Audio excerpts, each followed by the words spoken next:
envie à ceux qui étaient loin de Dieu de revenir. Il les a baptisés. Il a formé des disciples. Il a préparé le chemin de Jésus, le Messie. Il a même baptisé Jésus. Il a témoigné que Jésus était l'agneau de Dieu qui ôte le péché du monde. Quelqu'un d'extraordinaire que nous négligeons souvent. Et Jésus a dit de lui qu'il n'y avait pas de plus grand prophète que lui. Et déjà, avant sa naissance, Jean, fils de Zacharie, était le précurseur de Jésus. Et je vais essayer de vous présenter Jean, le précurseur, le témoin, à l'aide de 3 passages qui sont tous tirés du premier chapitre de l'Évangile selon Luc. Alors, le premier passage, c'est en Luc, chapitre 1, à partir du verset 5. C'est l'annonce de sa naissance. C'est déjà significatif. Luc 1, verset 5, dans la Bible du Semeur 2015. Il y avait à l'époque où Hérode était roi de Judée, un prêtre nommé Zacharie, qui appartenait à la classe sacerdotale d'Abia. Sa femme était une descendante d'Aaron. Elle s'appelait Élisabeth. Tous deux étaient justes aux yeux de Dieu et observaient tous les commandements et toutes les lois du Seigneur de façon irréprochable. Ils n'avaient pas d'enfant, car Élisabeth était stérile et tous deux étaient déjà très âgés. Un jour, Zacharie assurait son service devant Dieu. C'était le tour de sa classe sacerdotale. Suivant la coutume des prêtres, il avait été désigné par le sort pour entrer dans le sanctuaire du Seigneur et y offrir l'encens. À l'heure de l'offrande des parfums, toute la multitude du peuple se tenait en prière à l'extérieur. Tout d'un coup, un ange du Seigneur lui apparut, debout, à droite de l'autel des parfums. Quand Zacharie le vit, il en fut bouleversé, et la peur s'empara de lui. Mais l'ange lui dit, « N'aie pas peur, Zacharie, car Dieu a entendu ta prière. Ta femme Élisabeth te donnera un fils, tu l'appelleras Jean. Il sera pour toi le sujet d'une très grande joie, et beaucoup de gens se réjouiront de sa naissance. Il sera grand aux yeux du Seigneur. Il ne boira ni vin, ni boisson alcoolisée. Il sera rempli de l'Esprit Saint dès le sein maternel. Il ramènera beaucoup d'Israélites au Seigneur leur Dieu. Il accomplira sa mission sous le regard de Dieu, avec l'Esprit et la puissance qui résidaient en Élie, pour réconcilier les pères avec les enfants, pour amener ceux qui sont désobéissants à penser comme des injustes et former ainsi un peuple prêt pour le Seigneur. Je vais en rester là, mais les connaisseurs savent qu'en fait, Zacharie a eu beaucoup de peine à croire qu'un miracle allait avoir lieu, que vieux, il allait avoir un fils, que vieille, sa femme deviendrait enceinte. Il avait beaucoup de mal à croire cela. Mais je vais en rester avec ce qui est annoncé par l'ange pour voir l'importance de l'événement. Il y a beaucoup de parallèles avec la naissance de Jésus. Et Luc a fait exprès de commencer son évangile comme ça. Jean baptise Jésus, une sorte d'aller et venue entre les deux. Donc les parents de Jean-Baptiste, c'est des gens sérieux, des gens fidèles à Dieu. Et pour eux, avoir un enfant à leur âge n'est pas possible. Marie, de son côté, elle est jeune, elle est vierge, et donc dans son cas, avoir un enfant, ce n'est pas possible sans l'intervention d'un homme. Et dans les deux cas, un ange de Dieu arrive, annoncer qu'un miracle aura lieu. La vieille Élisabeth tombera enceinte de son mari et mettra au monde un garçon. La Vierge Marie sera enceinte par un miracle encore plus grand, sans l'intervention de Joseph, par la puissance du Saint-Esprit. Et les deux enfants auront chacun un nom plein de sens. Jean, Yohanan, l'Éternel a fait grâce. Jésus, Yeshua, il sauvera de son peuple de ses péchés. La grâce et le salut. Avec Jean, Dieu a donné un fils à Élisabeth et à Zacharie, il a donné un prophète pour Israël. Avec Jésus, Dieu a donné un fils à Marie, un héritier à Joseph et un sauveur pour le monde. Et notre foi en tant que chrétien repose sur des événements, des faits réels comme ceux-là. Ce n'est pas, par exemple, une sagesse éternelle venue du fond de l'Inde ou ailleurs. Ce n'est pas une philosophie née en Grèce ou à la Sorbonne. Ce n'est même pas d'abord une révélation infaillible donnée sur le Sinaï ou en Arabie. C'est d'abord un événement, une série d'événements survenus à un moment précis de l'histoire, touchant des personnes réelles comme vous et moi et centrés sur Jésus-Christ. Des événements centrés sur Jésus-Christ, autour de Jésus-Christ. Certains d'entre vous connaissez le credo, le symbole des apôtres, et c'est intéressant que c'est ancré dans l'histoire à propos de Jésus.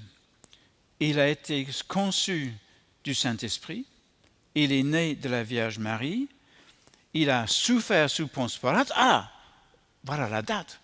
Voilà un personnage repérable dans les inscriptions romaines et latines. Il a souffert sous Ponce Pilate, événement daté. Il a été crucifié, il est mort et il a été enseveli. Le troisième jour, il est ressuscité des morts. Il y a plus de choses que cela dans le credo. Certaines phrases ont besoin d'être expliquées, mais l'essentiel est là, ça tourne autour de Jésus-Christ. Vous enlevez la personne de Jésus-Christ, il n'y a plus d'évangile. Nous avons besoin de parler de lui, de l'annoncer comme Jean-Baptiste l'a fait. Et là, je vais reciter ce que l'ange avait dit à son sujet, de Jean. Il sera grand aux yeux du Seigneur, il ne boira ni vin ni boisson alcoolisée, il sera rempli de l'Esprit Saint dès le sein maternel. Il ramènera beaucoup d'Israélites au Seigneur leur Dieu. Il accomplira sa mission sous le regard de Dieu avec l'esprit et la puissance qui résidaient en Élie pour réconcilier les pères avec les enfants, pour amener ceux qui sont désobéissants à penser comme des hommes justes et former ainsi un peuple prêt pour le Seigneur. Ça ne tournait pas autour de Jean-Baptiste, ça pointait vers Jésus. Et tout est là dans quelques mots. Bon, être rempli du Saint-Esprit dès le sein de sa mère, ce n'est pas banal. Accomplir sa mission sous le regard de Dieu. Parler et agir avec l'esprit et la puissance d'Élie. Amener les familles à se réconcilier. Changer la mentalité de ceux qui sont loin de Dieu. Préparer un peuple qui soit prêt à accueillir le Seigneur Jésus. Jean-Baptiste est au commencement de ces événements-là. Il n'est pas au centre, mais il pointe vers le centre. Jésus soit le centre. Nous l'avons chanté. Voilà ce qu'on peut dire à propos de ce premier texte. Je vais maintenant aborder un deuxième texte. Mais avant, réfléchissons au fait que Jean, adulte, était béni, mais contesté. Sa prédication n'a pas plu à tout le monde, les politiques et les religieux. Les autorités religieuses de l'époque ont vu d'un très mauvais œil ce prêcheur surgi de nulle part. Et ils sont là, au bord du Jourdain, où Jean prêche, où il baptise des gens. Il y a un ramassis de gens de partout, le bas peuple, la racaille, il y a tout ce que vous voulez, des soldats, il y a toutes sortes de gens. Et puis il y a des gens très propres sur eux, les pharisiens. Et je les entends critiquer. Son père, Zacharie, était prêtre. Si Jean avait suivi son exemple, jamais il ne se serait associé à des gens impurs, des gens de mauvaise vie, de malheureuses prostituées, des soldats, des agents du fisc romain. Il s'associe à des gens comme ça. Son père ne l'aurait pas fait. Et pour qui se prend-il à baptiser les gens dans le Jourdain? Les bains rituels, nous les Juifs, oui, les gens se lavent pour être propres devant Dieu. C'est même une forme de prière.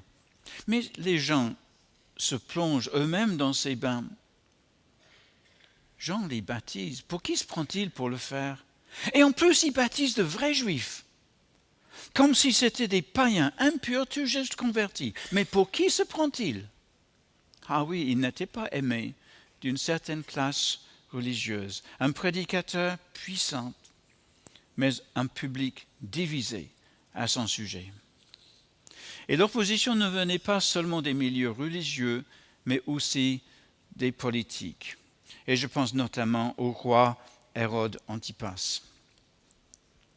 Hérode l'a pris en grippe. Ce n'est pas le même Hérode qu'à la naissance de Jésus, c'est un peu plus tard. Et cet Hérode-là l'a pris en grippe parce que Jean intervenait dans le domaine politique en dénonçant le second mariage d'Hérode. Ce second mariage était une forme d'adultère parce qu'il a fait fuir sa femme pour s'accaparer de la femme de son demi-frère. C'était une sorte d'adultère, c'était même, on pourrait dire, une sorte d'inceste entre adultes consentants. Allez, Jean, en prison! Béni de Dieu, Jean l'était. Aimé de tous? Ah, sûrement pas. Plus il était béni, plus il était détesté. Et à la fin de sa vie, le doute semble l'avoir saisi, comme s'il se disait « J'ai annoncé le Messie, j'ai annoncé le Sauveur, j'ai dit que c'était Jésus, je l'ai même baptisé dans cette optique-là, mais s'il est le Messie, s'il est le Sauveur, pourquoi ne vient-il pas me sauver moi? Pourquoi il ne sauve pas son peuple de ses péchés et surtout de ces affreux pécheurs qui gravitent autour d'Hérode? Pourquoi est-ce que je traîne derrière les barreaux? Et vous savez ce qui s'est passé à la fin pour cet homme béni de Dieu. Pour l'anniversaire du roi, un gardien arrive dans sa cellule pour lui couper la tête et la porter aux convives sur un plateau en pleine fête. Tout cela anticipait en fait le ministère de Jésus. Son amour pour les gens qui étaient loin de Dieu, la haine de certaines autorités religieuses, une mort honteuse aux mains d'un pouvoir politique injuste. Jean-Baptiste, dans sa vie et jusque dans sa mort, anticipe le ministère de Jésus. Et quand nous pensons à ce qui lui est arrivé parce qu'il était juste et parce qu'il disait vrai, est-ce que nous ne devrions pas prier pour nos frères et sœurs persécutés parce qu'ils ont dit vrai, persécutés parce qu'ils ont voulu vivre selon Dieu, persécutés parce qu'ils ont voulu pointer vers Jésus? Est-ce que nous ne pouvons pas prier pour nos frères et sœurs? Et est-ce que nous ne pouvons pas accepter de faire comme Jean et comme Jésus, à savoir vivre à contre-courant et dire l'Évangile envers et malgré tout? Alors, le témoignage de l'enfant à naître, mon deuxième passage biblique. Jean n'était pas encore né, qui témoignait déjà de Jésus, pas par des paroles, il n'était pas né. Il témoignait de Jésus par des coups de pied. Et ça, c'est ma deuxième lecture. Dans Luc 1, toujours au verset 39. Peu après l'annonce faite par l'ange, Marie partit pour se rendre en hâte dans une ville de montagne du territoire de Judée. Elle entra chez Zacharie et salua Élisabeth. Au moment où celle-ci entendit la salutation de Marie, elle sentit son enfant remuer en elle. Elle fut remplie du Saint-Esprit et s'écria d'une voix forte, « Tu es bénie plus que toutes les femmes, et l'enfant que tu portes est béni. Comment ai-je mérité l'honneur que la mère de mon Seigneur vienne me voir? Car vois-tu, au moment même où je t'ai entendu me saluer, mon enfant a bondi de joie au-dedans de moi. Tu es heureuse, toi qui as cru à l'accomplissement de ce que le Seigneur t'a annoncé. » Jean-Baptiste témoigne même avant de naître. Alors on ne va pas se tromper sur le sens des paroles d'Élisabeth. Si Marie est bénie plus que toutes les femmes, si c'est un honneur pour Élisabeth de recevoir sa visite, c'est surtout parce que Marie est la mère du Sauveur. Marie est quelqu'un de remarquable, et contrairement à Zacharie, elle a cru à la promesse de l'ange. Pour Marie, être choisie pour porter cet enfant unique qu'est Jésus, c'était une grâce extraordinaire, ce n'était pas une récompense. Elle chantera la bonté de Dieu à son égard, et le plus important dans l'histoire, mais c'est l'enfant qu'elle porte, et que Jean salue par des coups de pied dans le ventre de sa mère. Ça me fait penser à autre chose. Rempli du Saint-Esprit dès le sein de sa mère, je ne sais pas si on va dire ça de tout le monde, peut-être pas. C'est pas courant quand même, c'était exceptionnel. Mais ce qu'on peut souligner à partir de cet événement, c'est à propos de tous les enfants à naître qui sont importants. Ils ont une identité qui n'est ni celle de leur mère, ni celle de leur père. Avant même de naître, ils peuvent ressentir des émotions, percevoir l'angoisse de la maman, la colère d'un père, peut-être baigner dans une atmosphère de joie et de paix dans la maison. Ils reconnaissent certaines voix. Ils apprennent dans le ventre de leur mère la musique de la langue qu'ils parleront plus tard. Les enfants à naître, nous devons les choyer particulièrement. Le Saint-Esprit a touché Jean avant sa naissance et il l'a rempli de joie. Alors mon troisième passage biblique à propos de Jean, donc le premier c'était l'annonce faite à Zacharie de la mission de Jean qui pointait vers Jésus. Mon deuxième passage c'était Jean dans le ventre de sa mère qui salue l'arrivée de la mère du Sauveur, qui salue l'arrivée de Jésus. Et maintenant, comme un chant de louange, comme un psaume, chanté par Zacharie après la naissance de ce fils annoncé, ce fils qui finalement est venu. C'est Luc 1, 67 à 79. Voilà, donc Jean-Baptiste est né, Jésus n'est pas encore né, et Zacharie dit ceci. Loué soit le Seigneur, Dieu d'Israël, verset 68. Loué soit le Seigneur, Dieu d'Israël, car il est venu prendre soin de son peuple et il l'a délivré. Pour nous, il a fait naître parmi les descendants du roi David, son serviteur, un libérateur plein de force. Il vient d'accomplir la promesse qu'il avait faite depuis les premiers temps par la voix de ses saints prophètes, qu'il nous délivrerait de tous nos ennemis et du pouvoir de ceux qui nous haïssent. Il manifeste sa bonté à l'égard de nos pères et il agit conformément à son alliance sainte. Il accomplit pour nous le serment qu'il a fait à notre ancêtre Abraham, de nous accorder la faveur, après nous avoir délivrés de tous nos ennemis, de le servir sans crainte, en étant saints et justes en sa présence tous les jours de la vie.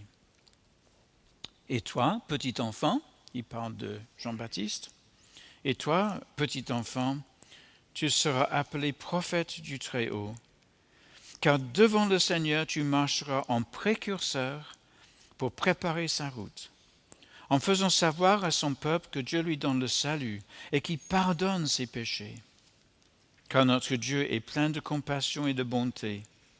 C'est pourquoi l'astre levant viendra pour nous d'en haut, pour éclairer tous ceux qui habitent dans les ténèbres à l'ombre de la mort, et pour guider nos pas sur la voie de la paix.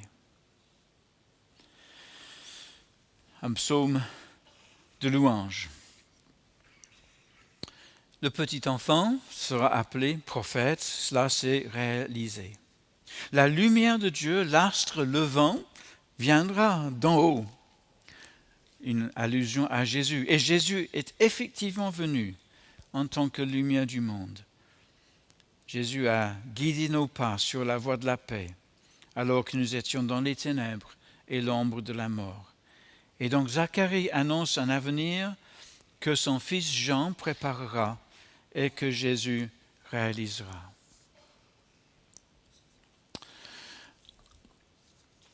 Ces promesses sont le reflet du caractère même de Dieu. Zacharie insiste pour dire que Dieu manifeste sa bonté à l'égard des patriarches, Abraham et compagnie, des prophètes, et il agit conformément à son alliance sainte. Il a fait le serment, il accomplit le serment qu'il a fait à Abraham. Oui, Dieu est fidèle, c'est sa nature même, il tient ses promesses. Et maintenant, il est en train d'accomplir sa promesse à travers Jean. Le temps de l'accomplissement des promesses est arrivé enfin, car Dieu est toujours bon, toujours fidèle, et tout ce qui était promis est en train d'arriver. C'est un peu curieux, je ne sais pas si vous avez remarqué, mais tout au début, les verbes dans ce cantique sont au passé. Il est venu prendre soin de son peuple, il l'a délivré, il a fait naître parmi les descendants du roi David, son serviteur, un libérateur plein de force. Alors que Jésus n'était pas encore né. Enfin, c'est la première impression qu'on a en lisant le texte. En fait, il est tout à fait possible que Zacharie ait médité ces choses-là et prononcé ce cantique plutôt après la naissance de Jésus.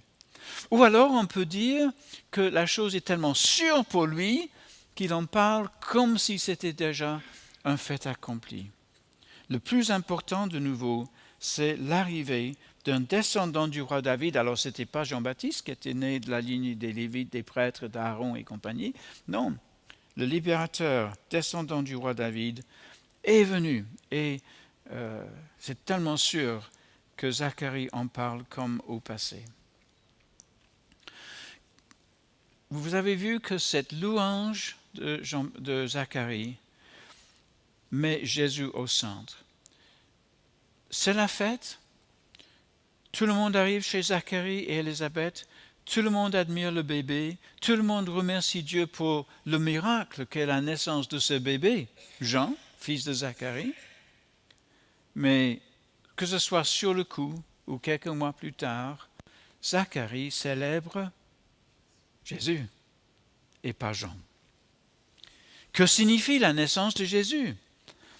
Le Seigneur Dieu est venu prendre soin de son peuple et l'a délivré, un libérateur plein de force. Et vous voyez une double attente dans ce cantique. D'une part, il est question d'ennemis. Il y a une oppression terrestre. Et la venue de Jésus est le gage d'un règne de paix sur la terre enfin. Mais le salut, c'est quoi? Verset 77. Dieu lui donne le salut, il pardonne ses péchés. Une dimension qui n'est pas purement terrestre, qui n'est pas purement matérielle, la dimension du pardon, de la réconciliation avec Dieu. Jésus est la lumière du monde. Il nous délivre des ténèbres et de la mort. Il nous donne la paix. Cet homme, Zacharie, il y a quelques mois avant, doutait de tout. Quelle annonce extraordinaire maintenant. Quel psaume de louange. Quel encouragement pour nous.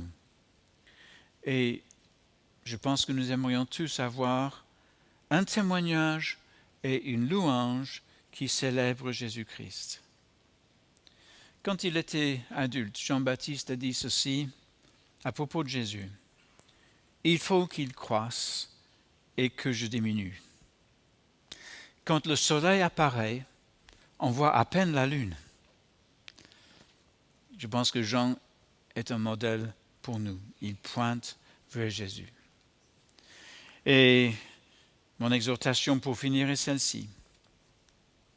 Dès notre enfance, dans l'exubérance de la jeunesse, dans la force de l'âge ou dans la tranquillité de nos vieux jours, ayons l'ambition de faire comme Jean et de préparer la venue de Jésus dans le cœur de ceux qui nous entourent. ayons l'ambition de faire comme lui. Il faut qu'il croisse, Jésus, que je diminue. Je pointe vers Jésus. Et si nous prions cela pour notre témoignage à l'extérieur, prions cela aussi pour ce qui se passe dans notre cœur à nous.